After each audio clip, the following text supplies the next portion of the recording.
So I'm scared, but I'm also excited. This next battleground will definitely be a very important one for the mentality of this series. It is chosen by Superstars, so Tempo Storm picking first pick after that loss. Superstars choosing Tomb of the Spider Queen. Back to Tomb we go. Back to Tomb we go. Are we ready for a 25-minute game? That's what I feel like now. It's North American Tomb of the Spider Queen in Phase 2. It's got to make it 20 minutes before we even take out a keep, or it's not a Tomb game. When did that shift from Dragon or Sky to our Tomb? Okay, well, Dragon makes sense why we ended up in that problem.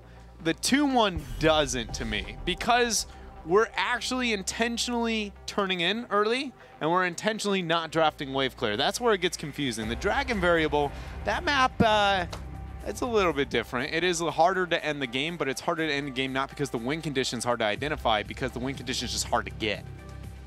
Tempo Storm considering an Uther ban. Oh, just kidding. They're considering a lot of things for a ban.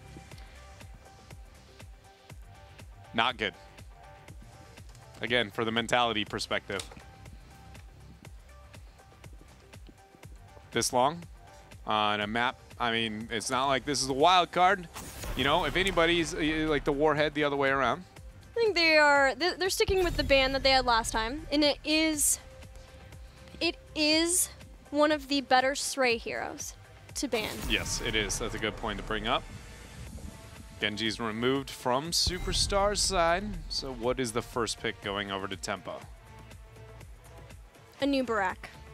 I think they're not going to.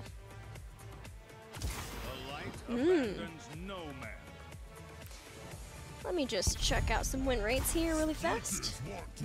Flat Stitches. And this is where I want to see the old mix-ups. Superstars, Malfurion. I believe in you. Iacona, you've busted out the mouth the last 2 games. It's a good map. Your opponent's already picked a support. It makes some sense to pick it up. Or you just all in the Ariel right now, I feel like. It's one of the two. But I like the Malf just for the Stitches synergy again. Or maybe you let it go through and hope that you can get it on the secondary ban phase, forcing your opponents to ban out the Ariel maybe on. But I feel like Tempo could go Uther Ariel too early on, even though it has dropped a little bit in value. It's not full double support Uther Ariel OP. It's still a viable strategy. I wanted to check out the Uther first pick win rate because I remembered it being fairly low, and it is 30% at the beginning of today. Not surprised. He's had a difficult time coming back over to I'll tell you this much, Phase 2 of North America. I think Uther is far and above the best support in the game. Not even close. The problem is he's drafted always with not enough to accent what he's good with to ever get away with it. Like, he is miles ahead of other supports. But he's very niche. Not very niche, he's more niche. Like, all the supports are becoming more niche, and he's no exception to that, to where as a generic pick, he's one of the few that I feel like you can get away with that. But again, we pick so many comps where it's like, Divine Storm isn't the greatest, nobody's gonna get value out of Divine Shield. So what do we end up doing? I mean, Uther does have his drawbacks, though. He is a monster. Even in this instance, he doesn't have a Genji or a Greymane to enable here, but he is able to chain the crowd control now with a new Barak and Kael'thas. You know what, we also just flat out...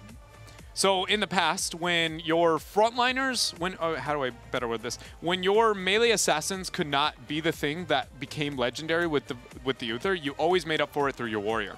But we don't do that. The only way you can do that is through a sustained DPS offensive frontliner. Things like Locust Swarm. Instead of the Cocoon, you need the consistent DPS. I mean, imagine it. You focus down a Locust Swarm and New Barak, you get him to 1 HP. Divine Shield, he rips apart your HP. He's back to full HP. Sonya is another one where it gains value of the Divine Shield, but we don't see that picked up anymore. There's a lot. There's more even past that. Arthas is one of the few we do continue to see, but it used to be when the backline can't make up for it, you always get it the frontliner who could, and a lot of those are either talents not taken and built to gain value out of him and have that sustained DPS, because you need consistent damage with Uther. He's a cooldown-based support. You don't want cooldown-based damage with him. Otherwise, everybody uses everything at once, and you win the fight or 100% lose it, and that's the beginning and end of every skirmish. Tempo Storm likely going to ban Dahaka away from Superstars, but that is not the only Yoda pick I would be scared of in this particular situation. Probably the last. I'm less and less intimidated by Dahaka as time goes on. I think he's still a really good hero, but he was only that monster before when he beat everybody. Now he's just a good laner. You know, if you don't have a map where you gain value out of the global, like Tomb, you can get value out of the global, but not nearly as much as on some of the others. So Does that mean a Malthael here from Yoda? I would like them to either pick the Arthas or you last pick the Malthael as a response.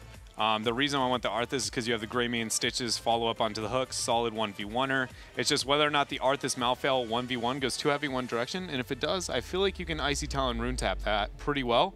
I actually have not played that 1v1, so that could be wrong, but it feels like in Icy Talon's Rune Tap, suddenly you can go blow for blow with the Malthael. I just want CC to the Stitches, you know, and have that Malfurion picked up here. Well, definitely Malfurion. It's still available.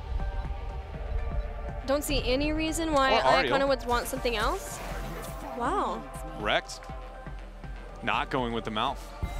Or again, the Ariel, which you would assume you're going into for the double supporting pressure onto the front wall value out of that onto Tomb. So yeah, I wondered if maybe they would want to do that as a response to the Uther, as getting a Lunara along with Ariel. It's the last pick. The last pick is it needs a burst seal. Is essentially the only reason you take the Rhaegar there over the mouth. Like, yeah. You feel like you have to, which to me screams the Malthael over something like the Arthas. But Arthas does well with Ancestral, but he doesn't need it as bad as maybe the Malthael may. Tempo, though, they get their option of who they want to be up in the solo. And their 4-man's already very intimidating. I mean, those three are some of the highest wave clear and kill potential together, because Kael'thas has amazing wave clear. It's almost unrivaled. Gul'dan's one of the few heroes in the game that even match him. And then they all three have hard CC and a really solid ability to get a team fight or a skirmish initiation from a distance. So making the laning more intimidating. It's going to be a Tychus Chen is the option. Is this a snap Malthael, or do they hold on longer? I'm wondering if that Chen is because they know that it's likely that Superstars goes to Malthael after having Dahaka banned away from Yoda. Those are his top 2 picks. Malthael would enable the double resets, at least the one reset of Li Ming, to be able to get into the backline and drop a lot of the health bars. But how does Chen come into play versus that? There are not a whole lot of ways of dealing with him. Curse Bullet will be one. Curse Bullet and the percentage of Malthael. I mean, yes, obviously the brew might be a smidge annoying onto that when it comes to the actual 1v1, but into the actual team fight itself, Malthael would be effective there. I think you have to go a completely different route, one that nobody expects, which is going to be something like the Leoric. And I don't think they have the backline to get away with it, but I can see them moving in that direction here. Something we are yet to see Superstars pick up specifically since Yoda's moved over. Maybe I'm wrong. Ooh, okay. Okay. I am 100% on board with that. I really like that change to go into the tier. I'm just glad it wasn't like a forcing into the Chen, right? You pick somebody who, it's really funny because you take Chen as like the direct counter to most lanes, but then if your opponent doesn't commit to that traditional laning, Tyrael is like he's a placeholder hero too. He's more of like a, I don't really lose that bad. I AoE minion shield. I shield myself, and I throw down a couple smites Eldruin. Eventually, I'm fine. Chen can't kill him. Chen can't chase him down for a kill either between the Eldruins. It's just don't get ganked and picked off. That's your only role. And then we know the impact of team fighting that Tyrael can provide. Yeah, Tyrael and Greymane together, really good. The Sanctification, and then if you need, you still have the burst heal of Rhaegar behind that. But they do lose the 4-man. They have no follow-up or kill potential onto the Stitches directly other than just a godly Ming Orb, essentially predicting the transition. So, I mean, I like the Tyrael because it's a little bit different and not forcing a bad hand and being overly predictable on the side of Superstars, but it doesn't seem like an overly redeeming quality. I still not sold on the Chen or the high KT on the side of Tempo, though. I just hope Superstars punishes. Yeah, it is, once again, Superstars drafting a brawling team fighting composition, and whether or not they are able and willing to execute on that, we'll have to find out. They've got to be feeling good after that last win as we head into game number 3 on Warhead. Nope, that was game number 2, Tomb of the Spider Queen. I was like thinking game 2 and then thinking Warhead, and then it was in my brain. Now I'm wondering if Superstars changes up who's playing what, because this is a composition where they might be able to. So I'll be watching out. I'm actually just going to look and see if Yoda's playing Gilly, me. don't do this. I have 3 more seconds before I get to find out authentically. Okay. That is normal-ish. That is not what I expected at all. I Not thought the that guy. Srey would be playing one of the warriors. Yoda would play as Li Ming, which 2 thumbs up on that. But it's Hosty who's playing Tyrael and Srey continuing with Greymane. All right, so first of all, Hosty on Tyrael, I have no idea to begin. I feel like I'm going to be pleasantly surprised or kind of sad that we see that adjustment for them. Honestly, though, Hosty is usually on the positive side of that. When they see the wild card, Hosty seems to be the guy flexing, especially when it involves healing, supporting, the Tasses, the Zarya. So maybe he's a Tyrael legend.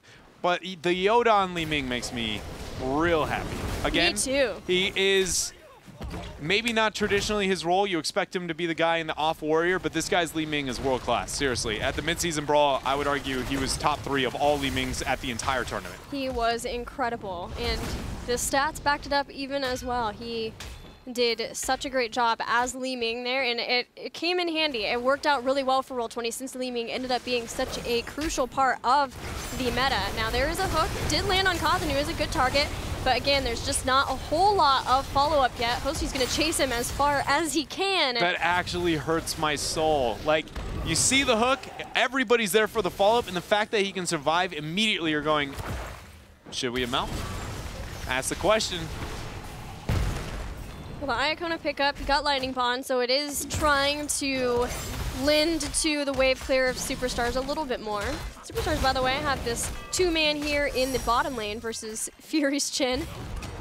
Talk about strange things to see, too. I know that we've seen it before, but to see a Chin for Tempo Storm and it not be Cattle. Yeah, it is really weird.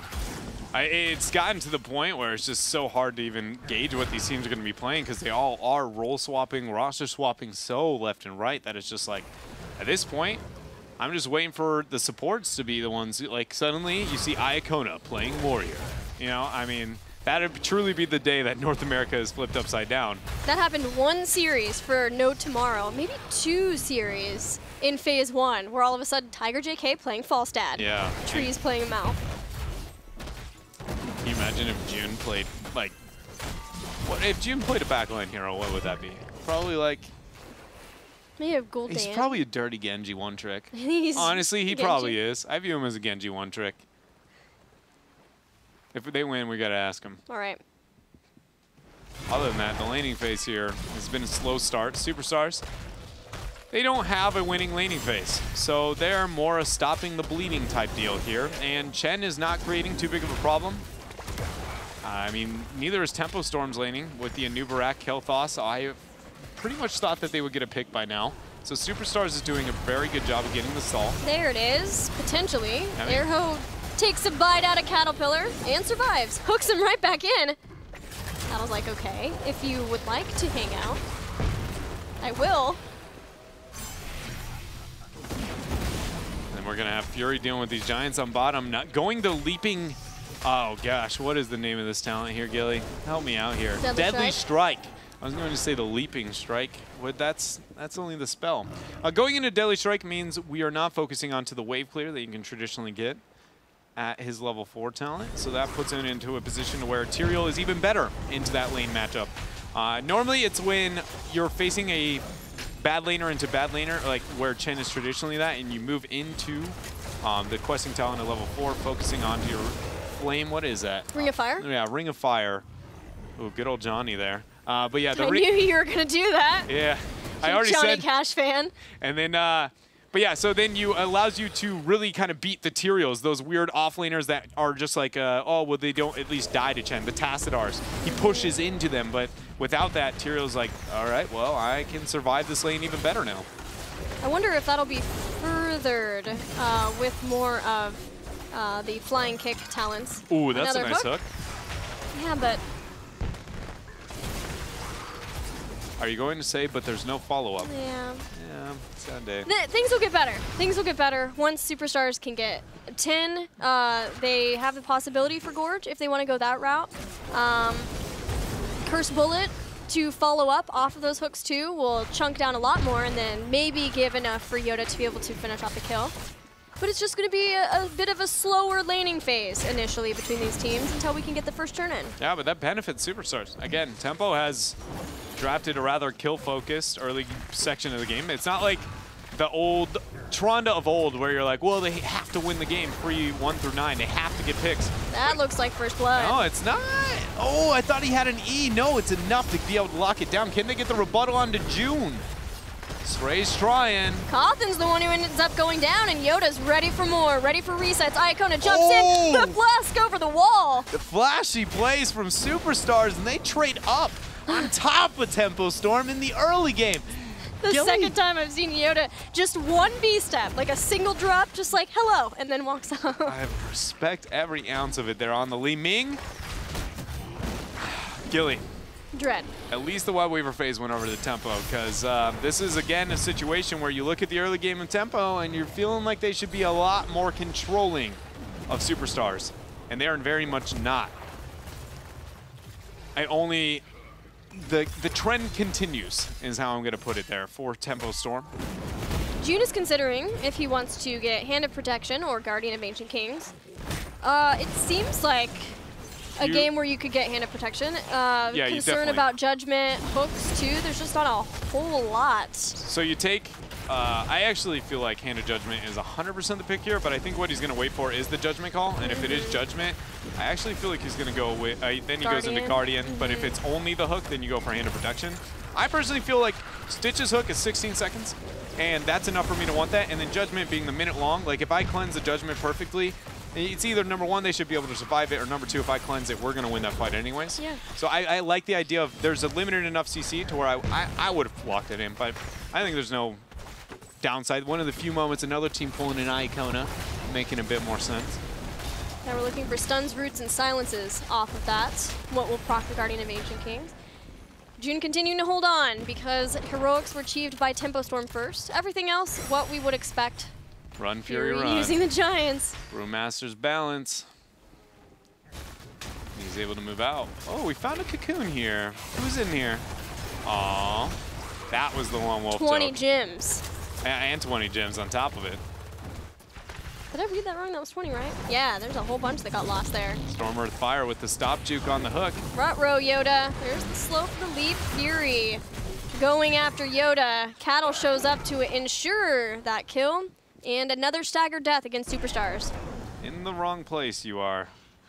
Superstars, and now... Look at our supports. Look at the talents.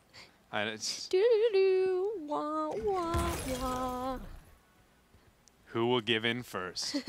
Who will, in fact, hit control and then one of the 4 numbers in their keypad? Find out next week on HGC North America. In a world where two... Oh, baby, how long can this go? Seriously, you know the other side. What are you waiting on? Divine Storm for the Bloodlust? What is this? Is this the ultimate hiding by holding another talent too? Is this the new meta? The hook? Fury's there too. June, what is he gonna take? He took Hand of Protection. No heroic yet. Stitches is down. There is somebody inside Divine of Storm. this, and it's Hosty. Divine Storm. Hosty's in trouble. 22 gems dropped. We have figured it out. We know it's Hand of Protection and, in fact, is the Divine Storm. Ancestral Healing picked up by Iacona on the other side. Tempo Storm sieging down this fort with their next Web Weaver set. They've got top starting to push up against the fort. To make the rotation, they had their Odin too, so they are looking to make sure that they can get more than 1 fort out of a Web Weaver phase. Huge value out of this for Tempo Storm, and I feel like we're not going to suffer from the problems maybe we've had in some of the past games here. Win conditions going to be a little bit easier to identify now that the map is very well opened up. Even got to be able to knock out this keep front wall on bottom. We got to just watch out for the hook. It's very important that we don't see any hook come out from her hoe, catch anybody, only Fury really. There's the attempt. Nobody's going to land. And instead, Tempo Storm will land on top of Hosty, taking him out. Disintegrate being used to let Airho get out of the cocoon and stay alive. So Tempo Storm don't get a keep, but they get so much done with that Web Weaver phase. 14-11, Hook. On to Fury, and the Brewmaster on out once more. It's just, you know, I feel like every time I watch Chen with Brewmaster's balance and he moves faster, it reminds me of Lily's passive, and it's just like a fatty Lily walking around. You know what I mean? Because she gets the all scoot on out, all adorable like, and then it's just we got the old man version whenever he takes that talent. Is he Fat Lily or Fat Illidan? I think Fat Illidan. You're probably right. I don't know if many get the meme, but I looked into it, and it does in fact check out. It's an old one. It really is. Level 14-12, things going much better for Tempo Storm this game than the last they have. It comes down to having that Tychus. That Tychus to siege along with the Web Weavers once they were able to get the kills was huge in being able to go from a close, passive early game into taking out all of the forts, getting things opened up, and getting well on their way to the next turn phase. Chen gets the interrupt on Disray. First bullet's dropped. Tyrion's yet to make his way down as he's in a bit of a debacle there with the new Barak.